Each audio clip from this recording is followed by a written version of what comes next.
Did you enjoy The Promised Neverland? Did you, like many others, wish the series went on to get a second season? Looking for something to fill up that very specific kids raised in a closed-up facility set in a post-apocalyptic world hole you have in your heart? Well, I present you Darling in the Franxx. Just kidding. Heavenly Delusions. And dare I say, this is peak.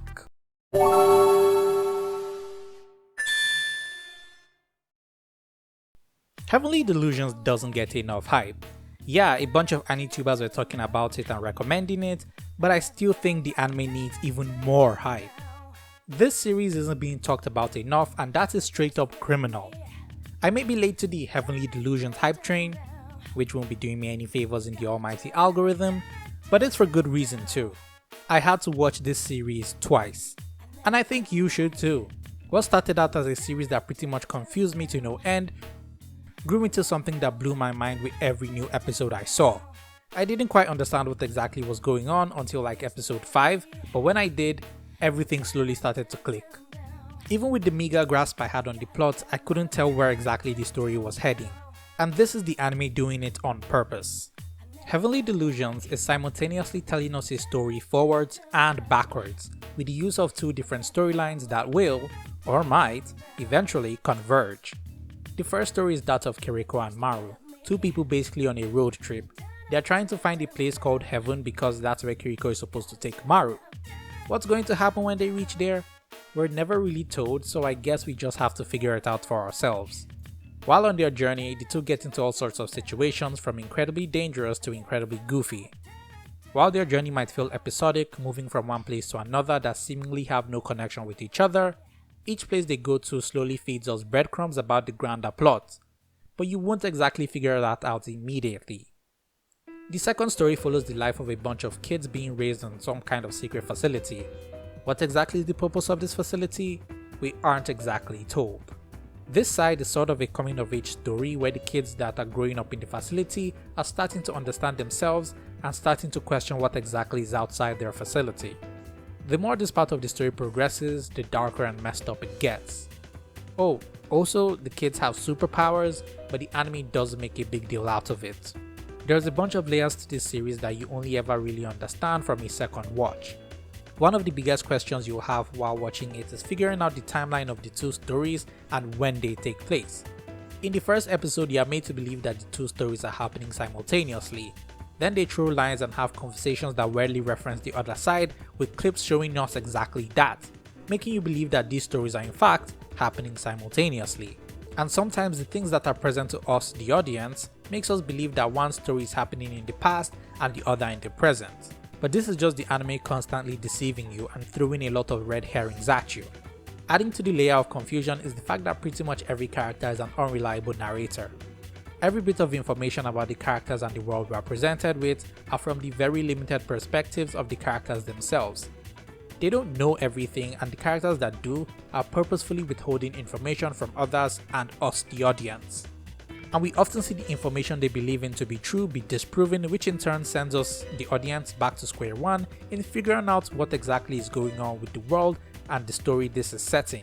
But with every dead end, we ourselves learn a tiny bit of information. Informations the characters themselves don't even figure out. Heavenly Delusions is an anime that really treats you with respect. It lays down all the bits of information little by little and leaves you to figure it out for yourself. It's like one big puzzle. Finally, all my years of watching game theory are finally starting to pay off. Nothing is ever explicitly told to you. You know that thing most anime do where a character will take a wild guess at something, only for that wild guess to turn out to be actually spot on? A sequence whose only real purpose is to explain to us in great detail what exactly is going on, usually to make it seem like a bigger deal than it actually is. Taking a tell don't show approach to storytelling. Yeah, well, Heavenly Delusions doesn't do that. Or rather, it doesn't humor this. In one of the later episodes, the episode where Kiriko and Maru get stuck while trying to run from a wild bear, Maru can't help but think this was a trap set specifically for them. Earlier on, he single-handedly beat up a few thugs and thinks this is their revenge, that maybe they planned this from the start in order to get rid of the two. But this is never confirmed and is just, in the grander scheme of things, was them being at the wrong place at the wrong time. This once again plays into just how much everyone is an unreliable narrator. You can't exactly trust what the characters are saying. The anime will show you, and show you, and show you, without ever really explaining it. It doesn't treat you like a baby giving you long exposition dumps. It just throws things at you and says, meh, you'll figure it out eventually. And even if you don't, you still end up with a really enjoyable anime. Almost everything in the anime is done intentionally. Every shot that lingers on, every line of dialogue, all hints and foreshadows something that you won't be able to figure out at first because in that very moment, you don't have the right amount of information to piece it all together. This is honestly refreshing. I'm going to mention a few moments where everything clicked and made sense on a second watch through, so this segment is going to have spoilers. If you don't want spoilers, skip ahead to this timestamp. Cool? Cool. So in the second episode where Kiriko and Maru come across an innkeeper who's rather protective of one of the man-eating monsters, she says that this monster is in fact her son. On a first watch, Kiriko, and by extension, you, both believe that the lady is delusional, thinking the monster ate her son and she thinks her son somehow exists in the monster. You assume that this is just the woman's traumatic response, unwilling to accept the death of her son, but later in the anime, it revealed to us that certain humans transform into these monsters when they die. Now, the only humans who actually do transform are the children from the secret facility, and their offsprings. So now it starts to make sense. Maybe one of these children escaped, grew up, met the innkeeper and had a child, which has now turned into said monster. So when she says it's her son, it actually is. Then there's Mimihime, the character who's been spoiling us from the very first moment she was introduced. In the very first episode, she talks to Tokyo about a dream she had where she got help from two people, one of whom had the same face as Tokyo.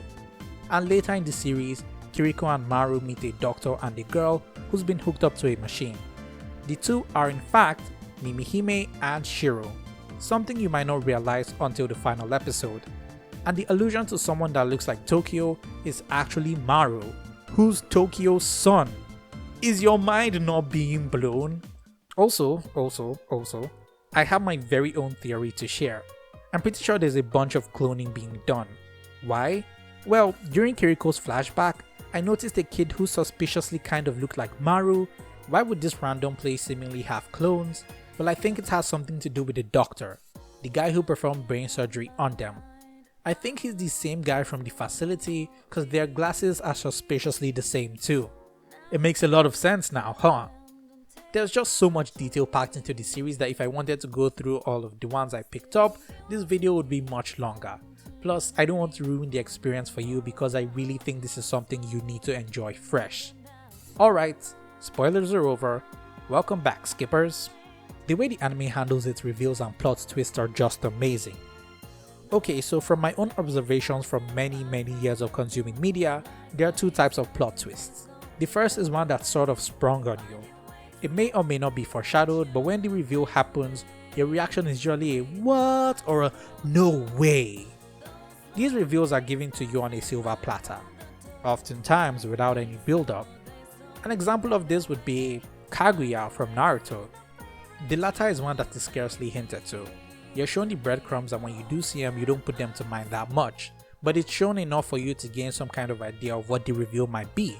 And when the reveal does happen, your reaction is something along the lines of, aha, I knew it all along. An example of this would be from Steven Universe, specifically the reveal that Garnet was actually a fusion all along. Heavenly Delusion makes use of the latter, and it makes it way more satisfying when the hunch you had turned out to be true, like that hunch you have of hitting that subscribe button. This heightens the whole viewing experience and gives the anime a bunch of rewatch value. And even if you don't plan on rewatching, or a lot of the subtle stuff flew over your head, the anime is one hell of a fun ride for a one-time watch, and there are just a lot of strong points about the anime. The art and animation look really clean. I didn't think the anime would have a lot of sakuga, but it did and I'm thankful for that. The way they move sometimes, having a certain bounce to their steps, coupled with the way they throw around their bodies when they're in motion, feel very human to me. Then there's the environment and how well they look. The art is able to put a lot of detail in the many ruined buildings of Japan and it really sells that post-apocalyptic atmosphere. I don't know about you guys, but this anime really feels my occasional post-apocalyptic survival fantasy. To me, this is already anime of the year, and you can bet that if a second season does get announced, I'll be rewatching it yet again. and so should you. And I'm not asking nicely. This has been your very favorite slice of bread. Stay toasty.